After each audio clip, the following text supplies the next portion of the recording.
Hello అందరికీ welcome back to AVS kitchen diaries. మనకి ఎన్ని కూరలు ఉన్నా వేడివేడి అన్నంలో కొద్దిగా పచ్చడి వేసుకొని తింటే ఆ తృప్తే వేరు. ఈరోజు వీడియోలో మరో మంచి పచ్చడి రెసిపీ చూపించబోతున్నాను. పండిన టమాటాలతో కాకుండా పచ్చి టమాటాలతో పచ్చడి ఎలా చేయాలో చూపించబోతున్నాను.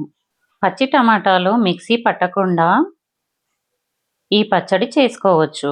అది ఎలానో చూసేద్దాం.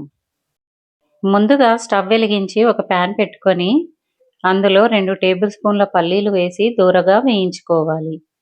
ఇందులోకి పల్లీలు కొద్దిగానే వేసుకోవాలి. తర్వాత అదే ప్యాన్లోకి కొద్దిగా ఆయిల్ వేసుకొని పచ్చిమిర్చి ఇలా నేను వీడియోలో చూపిస్తున్నట్లు కట్ చేసుకొని వేసుకోవాలి. పచ్చిమిర్చి కారానికి తగ్గట్టు వేసుకోవాలి. వీటిని కూడా నూనెలో బాగా వేయించుకోవాలి. ఇవి వేగిన తర్వాత ఒక బౌల్లో వేసుకొని పక్కన పెట్టుకోవాలి. తర్వాత ఇందులోకి 1 టీ స్పూన్ ఆయిల్ వేసి సన్నగా కట్ చేసి పెట్టుకున్న పచ్చి టమాటాలు కూడా వేసుకోవాలి. ఈ పచ్చి టమాటాలు మిక్సీలో వేయం కాబట్టి చాలా చిన్న చిన్న ముక్కలుగా కట్ చేసుకోవాలి. ఇలా నేను వీడియోలో చూపిస్తున్నట్లు చాలా సన్నగా ఉండాలి. ఈ టమాటాలను మెత్తగా ఉడికించి పెట్టుకోవాలి.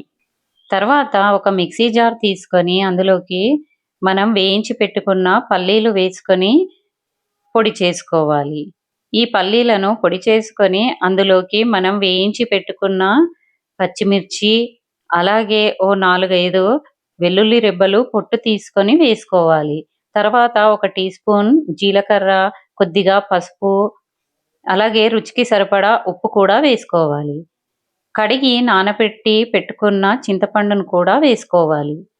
తర్వాత దీన్ని మెత్తని పేస్టులా రుబ్బుకోవాలి. ఇలా మిక్సీ పట్టి పెట్టుకున్న మిశ్రమంలోకి మనం ముందుగా ఉడికించి పెట్టుకున్న పచ్చి టమాటాలు కూడా వేసుకోవాలి.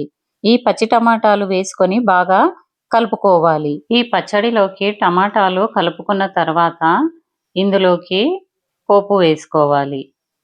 ఈ టమాటా ముక్కలు ఈ పచ్చడిలో బాగా కలిసిపోయేటట్టు కలుపుకోవాలి. తర్వాత పోపు కోసం స్టవ్ వెలిగించి ఒక ప్యాన్ పెట్టుకొని అందులో కొద్దిగా ఆయిల్ వేసి కొద్దిగా పచ్చిశనగపప్పు, మినప్పప్పు, ఆవాలు, జీలకర్ర, అలాగే ఇందులోకి 2 ఎండుమిర్చి కూడా ఇలా కట్ చేసి వేసుకోవాలి.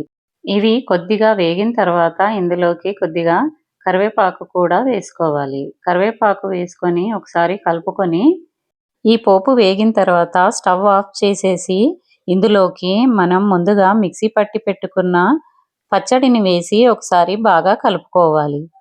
అంతే, ఎంతో టేస్టీగా ఉండే ఈ పచ్చడి రెడీ అయిపోతుంది.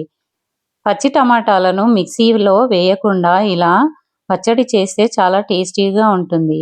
వేడివేడి అన్నంలో కలుపుకొని తింటుంటే మధ్య మధ్యలో పచ్చి టమాటా ముక్కలు తగులుతుంటే ఎంతో టేస్టీగా ఉంటుంది.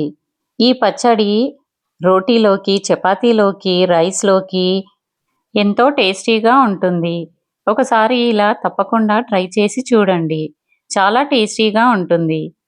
ఈ పచ్చడి 2 రోజుల వరకు పాడవకుండా ఉంటుంది. ఎంతో రుచికరమైన పచ్చడిని ఈసారి మీరు కూడా ఒకసారి చేసి చూడండి. ఈ వీడియో గనక నచ్చితే లైక్ చేసి షేర్ చేయండి. అలాగే ఇలాంటి ఇంట్రెస్టింగ్ రెసిపీస్ కోసం ఛానల్ని సబ్స్క్రైబ్ చేసుకోండి. Thanks for watching.